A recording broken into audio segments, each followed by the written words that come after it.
Pakistan stock data channel में खुशामदीद। उम्मीद है आप खैरियत से होंगे। तो देखते हैं मार्केट का कैपमैन एनालिसिस। तो जी आज का सेशन कैसा लगा आप लोगों को? नज़र तो आ रहा है कि मार्केट 462 पॉइंट्स ऊपर गई है, लेकिन अगर आपने सारा सेशन फॉलो किया है तो आपको पता है कि सारा दिन कितना प्रेशर रहा और काफ़ी सारे शेयर्स नीचे रहे। मार्केट नेगेटिव में चली गई और 2 बजे के बाद एकदम उसमें 700 पॉइंट्स प्लस किए गए। तो अब नज़र ये आ रहा है कि 460 पॉइंट्स प्लस में बंद हुई, वरना आज सारा दिन प्रेशर का था। तो यही इनकी स्ट्रेटजीज हैं कि अगर सुबह ऊपर लेके जाते हैं तो डे एंड पे प्रेशर में ले आते हैं, और अगर सारा दिन प्रेशर में रखा तो डे एंड पे ऊपर ले गए। तो बहरहाल आज की रिकवरी अच्छी है। अगर ये देखें जी, सारे दिन का चार्ट है और डे एंड पे काफ़ी वॉल्यूम्स लगे, और अगर इसको डे की कैंडल देखें तो हमारा ख्याल है इस कैंडल को टेक्निकल एनालिस्ट अच्छी कैंडल बताते हैं। ये देखें, पीछे यहाँ भी ऐसी कैंडल बनी थी और उसके बाद ऊपर ही ट्रेंड है, यानी कि नीचे से रिकवरी आना इसका मतलब होता है शायद। तो बहरहाल अगले 2-3 दिनों में ट्रेंड भी पॉजिटिव ही लग रहा है। लेकिन हकीकत बात है, हमने तो जब मार्केट नीचे थी तो थोड़ी थोड़ी हम बाइंग ही करते रहे, क्योंकि हमारे ख्याल में तो आजकल जब भी मार्केट नीचे आती है वो बाइंग अपॉर्चुनिटी होती है, और पिछले कई सेशन से तो ये स्ट्रेटजी हमारी सक्सेसफुल रही है। फिर जब ऊपर जाती है हम वो निकाल भी देते हैं। और देखा जाए तो आज रिफाइनरी में बहुत बड़ी मूव लगी। अब ये अगर देखें यहाँ से, जब मार्केट नीचे प्रेशर में थी तभी ये बहुत ऊपर आ गए थे। नेशनल रिफाइनरी को तो शायद कैप लग गया था, अटक रिफाइनरी कैप के पास आके थोड़ा नीचे रुक गया और फिर थोड़ा नीचे प्रेशर में रहा। पीआरएल भी थोड़ा नीचे रहा, लेकिन डे एंड के पास आके अटक रिफाइनरी में भी कैप लग गया, पीआरएल थोड़ा नीचे ही रहा। लेकिन ये वॉल्यूम बार्स चेक करें, ये बज़ाहिर जो है ना इंस्टीट्यूशनल बाइंग होती है इतनी ज़्यादा, वरना आम बंदा नहीं कर सकता। तो उस हिसाब से हमने, जैसे कल की वीडियो में 45 शेयर्स वाली में बात भी की थी कि ये हमारा फेवरेट शेयर है गोइंग फॉरवर्ड। अब ये वक्त ही बताएगा कि यहाँ से कितना ऊपर जाता है, क्योंकि लिमिट तो कोई नहीं है कहाँ तक ले जाएं। जब फजूल शेयर्स को इतना ऊपर ले जाते हैं तो अच्छे शेयर्स को तो लेके जाना चाहिए। लेकिन यही बात है कि क्योंकि अच्छे शेयर्स में बहुत सारे आम इन्वेस्टर्स भी होते हैं हमारी तरह के, तो उनको फिर झटके दे दे के लेके जाते हैं। लेकिन फिर भी आइडियल सिनेरियो में इसको काफ़ी ऊपर होना चाहिए अगले 12 महीने में। फिर डे एंड पे असल में जो मूव बनी वो ओजीडीसी और पीपीएल में बनी। ओजीडीसी तकरीबन शायद 5% ऊपर गया है, हाँ 5.4%, लेकिन पीपीएल में कैप लग गया था, फिर हल्का सा खुला लेकिन वो कैप के पास ही बंद हुआ है। तो प्राइमरीली आज इनमें मूव लगी। तो देख लें भाई, अच्छे शेयर्स हाथ से निकलते जा रहे हैं। अब आमतौर पे इन शेयर्स में वैसे जो है ना, एक मूव बनती है, फिर 2-3 दिन प्रेशर में रहते हैं, फिर कई दफ़ा 6-6 दिन 7-7 दिन प्रेशर में रहते हैं, फिर मूव बनती है।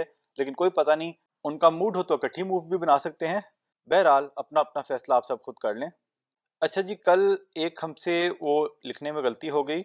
असल में हमने हबीब शुगर का एनालिसिस पहले भी किया हुआ है, और जब पहले एनालिसिस किया था तो हमने आइडेंटिफाई खास तौर पे किया था कि उसकी फेस वैल्यू 5 रुपये है, यानी कि 5 रुपये की फेस वैल्यू का मतलब ये है कि अगर 70% डिविडेंड लिखा होगा तो वो 3.5 रुपये बनता है। तो हम अपनी कल की 2 वीडियोस में इसके बारे में थोड़ी सी असेसमेंट गलत कर गए, और एक भाई ने, कोई डेली मार्केटिंग 6970 है, इन्होंने हाईलाइट किया, तो थैंक्स टू हिम। लेकिन बात वही है कि हम इसीलिए आपको ये कहते होते हैं कि हम जब अपना एनालिसिस करते हैं तो डेटा बहुत ज़्यादा होता है, कई दफ़ा गलती हो जाती है। तो आप एक दफ़ा डेटा को वैलिडेट किया करें, फिर कोई फैसला किया करें। तो अब जो इतनी मेहनत से 2 वीडियोस हमने बनाई हैं, अब हम उनको एडिट तो नहीं कर सकते, लेकिन आज हमें मौका मिला तो हमने क्विकली ये 15 सेकंड की वीडियो बना के लोगों को इन्फॉर्म कर दिया है। तो आई होप के लोगों ने ये पढ़ लिया होगा और उसके मुताबिक अपना फैसला करेंगे, और उसी तरह ये डिविडेंड टीयर 1 से टीयर 2 में चला जाएगा। लेकिन इन एनी केस वो जो हमने असेसमेंट की थी वो स्टिल स्टैंड कर रही है कि कंपनी के जो डायरेक्टर्स हैं या उनके रिश्तेदार शेयर्स बायबैक कर रहे हैं, तो this could be positive for the upcoming results. लेकिन डिविडेंड यील्ड के पर्सपेक्टिव से अपडेट कर लें। बाकी वैसे ना, social media is very unforgiving. ये उन्हीं लोगों को पता लगता है जो सोशल मीडिया पे कुछ करते हैं और उनको वहां पे लोगों के कमेंट सुनने पड़ते हैं, और इसीलिए बहुत सारे लोग जो है ना वो कमेंट्स पढ़ते ही नहीं है और कमेंट्स के जवाब भी नहीं देते। तो और हमारी कोशिश तो यही होती है कि हम लोगों के कमेंट्स पढ़ें ताकि उनकी क्यूरीज को रिजॉल्व किया जा सके, लेकिन लोग तनकीद करने का कोई मौका हाथ से जाने नहीं देते। और ये हम सिर्फ स्टॉक ब्रोकर्स की बात नहीं कर रहे, बहुत सारे लोग जो यूट्यूब पे वीडियोस बनाते हैं, या इवन जो सेलिब्रिटीज हैं, वो सोशल मीडिया पे कमेंट्स नहीं पढ़ते, क्योंकि दूसरों पे तनकीद करना हमारा कौमी खेल है। और जाहिर बात है, सब पे माहौल का असर होता है, तो कुछ ना कुछ हमें भी वो आदतें होंगी। लेकिन जब से हमने वीडियो बनानी शुरू की है, हम पूरी कोशिश करते हैं कि अब हम लोगों की वीडियोस पे तनकीद ना करें, पहले कर लिया करते थे। चलें जी, इग्नोर करते हैं ऐसे सब लोगों को। जब तक हम इग्नोर कर सकते हैं इग्नोर करते हैं, और जब कभी हमारा मूड ख़राब हो जाता है और हम कह देते हैं कि भाई हम आपको ब्लॉक कर देंगे, और वो ब्लॉक करना, किसी को हम चैनल से ब्लॉक नहीं कर सकते, कमेंट्स करने से ब्लॉक करते हैं। लेकिन फिर भी लोगों को वो चीज भी पसंद नहीं है और इसको भी बहाने बहाने से तनकीदी पहलू में कह देते हैं। तो छोड़ो यार इसको, आगे बढ़ते हैं जी। Circuit breakers. आगे बढ़ने से पहले बताते चलें, हम कोई बाय सेल कॉल नहीं देते, सिर्फ फंडामेंटल एनालिसिस करते हैं। फैसला सबने खुद करना है, क्योंकि मुनाफे में मौज अपनी अपनी और नुकसान में दौड़ अपनी अपनी। जो हमारी वीडियोस देखते हैं और पसंद करते हैं उनका शुक्रिया। जिन्हें हमारी वीडियोस पसंद नहीं वो प्लीज ना देखें। अच्छा जी, तो अटक रिफाइनरी को जैसे लगा, बाकी नेशनल रिफाइनरी को लगा, और उसके अलावा कोई और बात करने के काबिल नहीं। और उसके बाद लोअर कैप में जी, तो MFFL को फिर लोअर कैप ला देता है।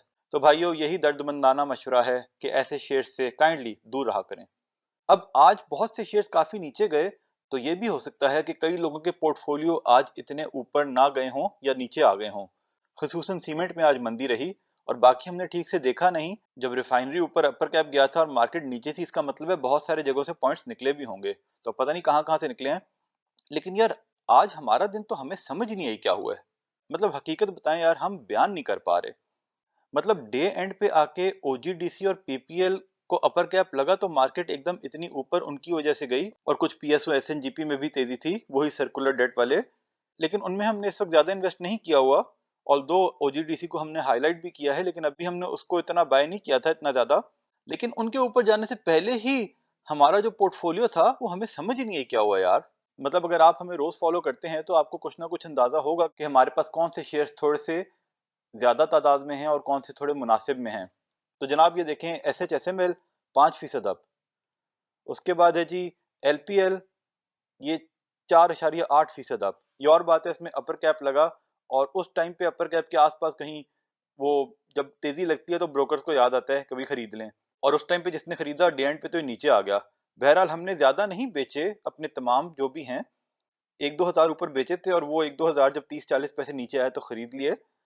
लेकिन मतलब ओवरऑल अगर सुबह से देखें तो 4.8% का जंप। उसके बाद अटक रिफाइनरी 7.5% का जंप। ये हमारे पास मुनासिब क्वांटिटी में है। हम उतना नहीं खरीद पाए अभी तक जो हम खरीदना चाहते थे, लेकिन फिर भी मुनासिब हमारे पास होल्डिंग थी, तो रीजनेबल प्रॉफिट आप कह सकते हैं इसको। और उसके बाद NCPL भी हमारे पास मुनासिब क्वांटिटी में था, तो ये भी 4.1% का जंप। पावर सेक्टर के नीचे आज किसी ने आग लगा दी थी।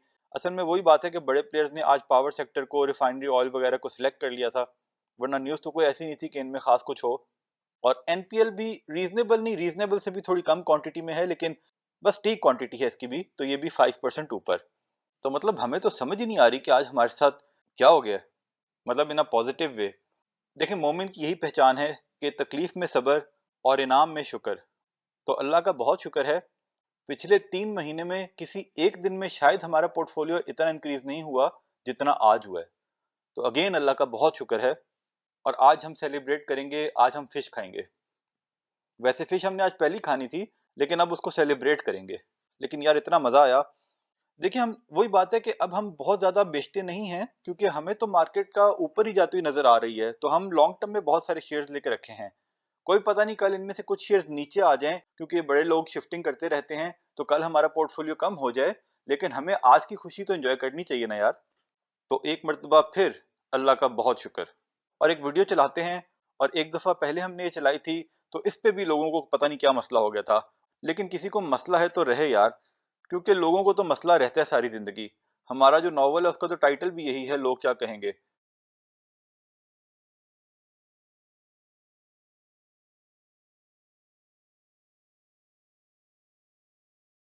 तो चलें जी, वीडियो देखते हैं। मजा आया, मजा आया, मजा आया, मजा आया, मजा आया, मजा आया, मजा मजा मजा मजा बहुत मजा आया।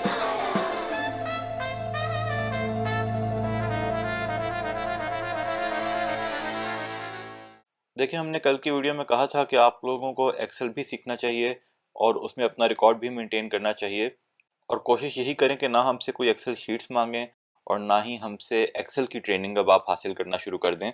लेकिन फिर भी एक भाई ने कुछ अर्से पहले ये कहा था कि हम उनको थोड़ा सा प्रॉफिट एंड लॉस का ट्रैक करना बता दें, तो क्योंकि उनका वो सवाल काफ़ी पुराना है तो हम उसको एड्रेस कर देते हैं, लेकिन गोइंग फॉरवर्ड काइंडली एक्सेल की ट्रेनिंग हमसे ना मांगें। वो इंटरनेट पे बहुत अवेलेबल है और आप उसको यूज़ करें, और आप अपने बच्चों से, छोटे भाइयों से, उनसे पूछ सकते हैं। बहुत से लोगों को एक्सेल के बारे में पता होता है, दफ्तरों में सारा काम एक्सेल में होता है, तो लोगों को ये पता होता है, और अगर नहीं पता होता तो पता होना चाहिए, तो आप ये खुद सीख लें। तो जिस भी शख्स को एक्सेल आता है, मैथ्स आता है, और जो आज की तारीख में भी अपनी इन्वेस्टमेंट की ट्रैकिंग खुद से कर पा रहा है, तो वो ये वाला पोर्शन ना देखें। यहाँ पे अगर आप इन्वेस्टमेंट है यहाँ पे, यानी कि आप अपनी कोई कंपनी का नाम डालें, हम इस तरह ट्रैक करते हैं, आप भी अपना टेम्पलेट बना लें। कंपनी का नाम आ जाएगा, उसका कोड आ जाएगा, कितने शेयर्स आपने लिए, कितने रेट पे लिए, उसकी कॉस्ट क्या बनी। फिर अगर आप वो सेल करें तो यहीं पे लिख दें कि कितने सेल कर दिए, कितना रेट था, कितनी कॉस्ट बनी, और उसके नेट शेयर्स आपके पास कितने हैं, और प्रॉफिट उसका कितना हो रहा है। और रोज की रोज के हिसाब से आप अपना यहाँ पे लिखते जाइए कि उसकी आज क्या है। फिर उस शीट को सेव कर लें, बेशक आप रिकॉर्ड रखने के लिए, वरना उसी को अपडेट करते रहें। अगर आप सिर्फ ये जानना चाहते हैं कि आपका कितना इन्वेस्टमेंट है, उसकी फिर वैल्यू क्या है, सेक्टर लिखना चाहें तो लिखते हैं। तो कुछ सैंपल में हमने 4-5 यहाँ पे लिख दिए हैं। मिसाल के तौर पे ये 4-5 स्टॉक्स हमने लिख दिए हैं, ATRL, EFRT, LPL के, ये कितने शेयर्स लिए, किस रेट पे लिए, उसकी कॉस्ट क्या बनी। अब अगर हमने नेक्स्ट डे पे जाके इसमें 100 शेयर्स बेच दिए, तो यहाँ पे हम लिख देंगे वो 330, ठीक है। नेट शेयर्स हमारे पास पोजीशन आ गई, प्रॉफिट यहाँ पे डालने की भी जरूरत नहीं है। फिर लेटेस्ट रेट लिख दें, यानी कि क्लोजिंग रेट है, उसकी वैल्यू ये बनी, और इसी तरह तमाम शेयर्स का आप इस तरह कर दें। टोटल आपके पास वैल्यू आ जाएगी। आपके कैश की पोजीशन जो है वो आपकी यहाँ पे आ जाएगी। कैश की पोजीशन आप अपने ब्रोकर अकाउंट से देख सकते हैं। मिसाल के तौर पे हमारे पास इतना कैश पड़ा है, टोटल इक्विटी की वैल्यू आ जाएगी, नीचे इन्वेस्टमेंट आपने 1 मिलियन की, प्रॉफिट आ गया, परसेंटेज आ गई, और एक दिन उसके ऊपर 15% का टैक्स लगेगा। तो आप वो यहाँ पे निकाल के अगर आप अपनी वैल्यू देखना चाहें, ब्रोकर के पास ये वैल्यू नजर आ रही होगी, लेकिन टैक्स के बाद आपको प्रॉफिट इतना बनेगा। अब इसको बहुत से तरीकों से आगे फर्दर मेंटेन किया जा सकता है, वो हर एक की अपनी प्रेफरेंस है। देखिए, हमारे लिए इस चीज़ की अहमियत नहीं है कि हमने एक शेयर से क्या कमाया, हमारे लिए इस चीज़ की अहमियत ज़्यादा है कि हमने टोटल अपने पोर्टफोलियो पे क्या कमाया। तो अगर एक शेयर से कम ज़्यादा हो भी गया, उस लेवल का ट्रैक रिकॉर्ड हमें रखने की कोई इतनी ज़रूरत महसूस नहीं होती। आप रखना चाहें तो रख लें, लेकिन वो आपको खुद ही सीखना पड़ेगा। अब अगले दिन आपने अटक रिफाइनरी का एक और स्टॉक ले लिया, तो आप 2 काम कर सकते हैं। आप एक उसकी नई यहाँ पे रो डाल दें इस तरह, ठीक है, और ये 31,000 का कैश इसमें से माइनस हो जाएगा। इस तरह आप ट्रैक करते जाएं। दूसरा तरीका ये हो सकता है कि आप यहाँ पे खुद से इसको कैलकुलेट करें, एवरेज निकाल लें कि 600 और इसकी एवरेज क्या बनेगी। जैसे आपने समझ लें 320 पे लिए, तो 600 और उसकी एवरेज क्या बनेगी, तो वो आपको खुद निकालना पड़ेगा। अब ये वही बात है कि ना हम यहाँ पे आपको समझा सकते हैं, और ये हर एक का डिफरेंट तरीका हो सकता है। फिर आप इस शेयर को अगले दिन बेच सकते हैं। तो एक तो हमने पहले तरीका बताया कि आप यहाँ पे बाय लिखें, यहाँ पे सेलिंग का रेट लिखें, नेट आपके पास आ जाएंगे और वैल्यू आ जाएगी। दूसरा आप तरीका ये कर सकते हैं कि आपने जो अलग अलग शेयर्स लिखे हैं, वो जब आप बेचेंगे तो आप उसको यहाँ से निकाल के नीचे अपने क्लोज ट्रेड्स में ले जाएं, और इसको यहाँ से निकाल दें। अगेन ये सबकी अपनी मर्जी है कि वो उसको किस तरीके से लेके चलना चाहते हैं। और अगर ट्रेड कोई क्लोज हो जाएगी, तो यहाँ पे उसका प्रॉफिट आप नोट कर सकते हैं। अब ये प्रॉफिट आपके इस कैश में ऑलरेडी आ चुका है। अब कल को आपको किसी शेयर पे डिविडेंड मिला, ठीक है, अब अगेन उसकी ट्रैकिंग किस तरह करनी है, ये आपने खुद फैसला करना है। अब समझें अटक रिफाइनरी ने डिविडेंड दिया 20 रुपए, यहाँ से उसकी वैल्यू कम होगी, यहाँ पे आपको लॉस नजर आ रहा है, लेकिन वो 8,000 जो है वो आपको डिविडेंड मिल जाएगा। अब कल जब आपके पास डिविडेंड आएगा, उसको तो कई दफा महीने लग जाते हैं, तो महीने में आप उसको यहाँ पे ऐड करके लिख दें 8,000। वरना अगर वो पैसे आपने री इन्वेस्ट नहीं करने, तो आप उसको जो है अपने इन्वेस्टमेंट में से माइनस कर दें। तो इस तरह के तरीके हैं। इससे ज़्यादा हम बहुत माज़रत आपसे चाहते हैं कि इससे ज़्यादा हम आपको ये सिखा नहीं सकेंगे। ये ट्रैकिंग जो है, ये सिंपल जो है, ये एक्सेल और मैथ्स की बेसिस पे है, इसका शेयर से कोई ताल्लुक नहीं है। तो अगर आपको एक्सेल नहीं आता, तो आप अपने सर्कल में किसी को बिठाएं और उससे ये चीज़ें सीखें। इससे ज़्यादा हम आपकी इसमें मदद नहीं कर पाएंगे। ये सारा डेटा हमने PSX की साइट से लिया। आप खुद वैलिडेट करें, फिर अपना फैसला करें। याद दहानी करवा दें कि बाय सेल कॉल नहीं थी, वजह पहले बता चुके। तज्जिया पसंद आया तो शेयर, लाइक, सब्सक्राइब करें, बेल आइकॉन पे क्लिक करें। खुश रहें और अपने अमल पे तवज्जो दें। अल्लाह के हवाले।